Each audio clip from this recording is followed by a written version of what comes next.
But look, we had a great 6 months. Profit was up, cash flow was up, the dividend was up, the share price was up. So it was a great period for Brickworks, and Brickworks was one of those few companies that was actually up yesterday. So just shows you the different parts of the cycle, I guess. But I'll just go through quickly for 10 minutes.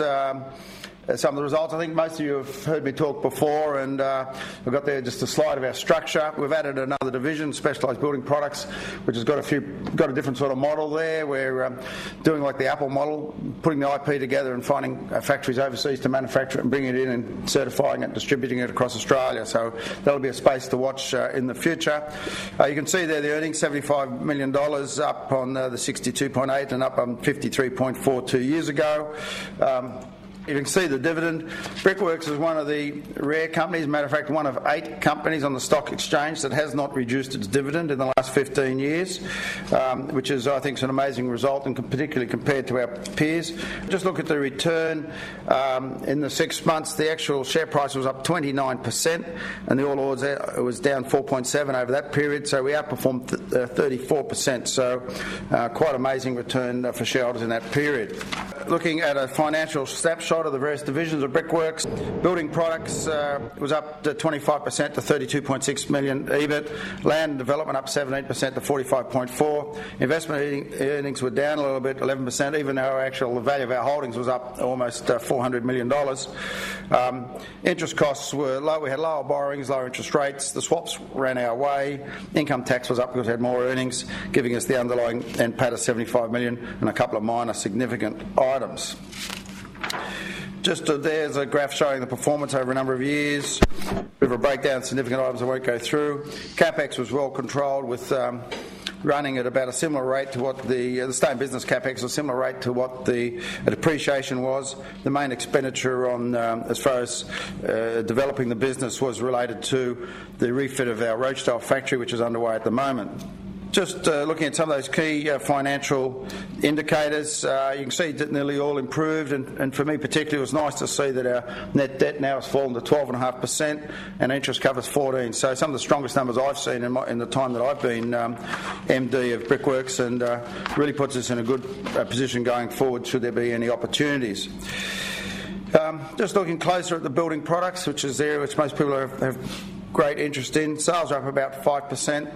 The EBITDA are up about 19 and the EBIT up 25, and I think what it's sort of really showing there is that of the increase in the earnings, about 80% of the increase in earnings came through on price and 20% came on volume, and part of that was that we're right up against the top of the cycle. You've got capacity constraints throughout the industry on land titles, on trades, just physically trying to do it, a bit of wet weather, and the industry cannot produce any more homes, and so the upside on the volume is really, there's very limited going forward. But having said that, most of our factories ran flat out through the period, all 6 months, and so in actual fact in a lot of our plants the production costs went down for the period. Don't tell our customers, because they'll say, why did you need a price rise? But so most of the price rise, more than all the price rise, we delivered to the bottom line. We had enormous margin growth and started to get us up to where we should be, historically where we used to be. So some other data there if you're interested. Just looking there, also the graph on the bottom of that, just showing the Australian housing approvals. I mean, the big story, of course, is apartments are now as big as houses. You heard the story a few minutes ago about Victoria, whether they got in front of themselves in a couple of areas. You could say that they most probably have. I don't know if that's the case necessarily here. It might emerge as being the case in Brisbane going forward, but definitely you're seeing apartments in the capital cities.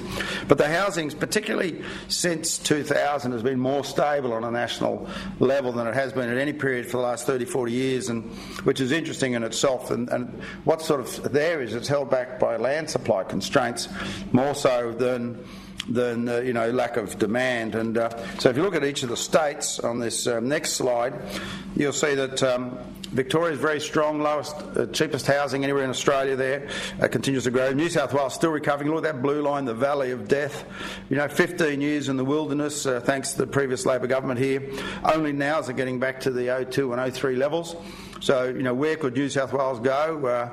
It has built 70,000 houses in a year, so I don't think there's resources there, but I think there'll be more strength in New South Wales. And reports on the weekend, still more than 100,000 homes behind in New South Wales, more than 250,000 homes behind in New South Wales. So barring interest rate increases, barring the government doing something silly with negative gearing, barring some event that happens that destroys confidence, externally to Australia or in Australia, you would anticipate that we're going to see, this is the first time ever in the history of Australia, we're going to build out the demand.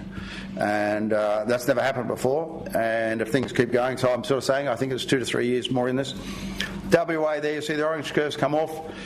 Interesting though, anecdotally, sales of the builders have picked up again in the last 2 months, and it looks like we might be about to see a bit of a floor or a ledge in those figures, so I don't think that WA is just going to go straight down as it maybe has in previous cycles. And the red line, of course, is Queensland. Queensland is really like 3 different economies, if you think about it. Southeast Queensland is very much attached to where New South Wales is going. You've got the tourist areas, Gold Coast, Cairns, etc. They're running on tourism. Tourism is flat out, of course, it's lower dollar, Chinese pouring in. If you look at the mining areas, basket case. A couple of our reps were complaining about the price of some of our competitors were putting blocks into Mackay. I said, well, how many homes are being built in Mackay? They came back the next week and they said 2. So I don't think we'll be worrying too much about selling blocks in Mackay, but that just gives you an extent.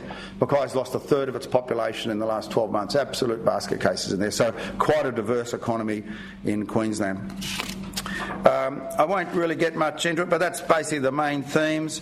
We're getting into high-rise buildings again. I never thought I'd see it. You're going to see them popping up here in Sydney. We just got 3 last week in Brisbane and the Gold Coast. I think this is going to be a real surprise for people that you get face brick, and no doubt all these aluminium clad fires, which was another one yesterday somewhere in the Middle East, a high-rise caught fire. That's only going to drive it more. No one's ever going to build an aluminium clad building again in Australia. They're dead and buried. They're going to be face brick or glass. That's all. I think that's all you're going to see. We had a good period in property, really driven by the trust. The earnings for the trust were 45 of the $45.4 million we made in property and development.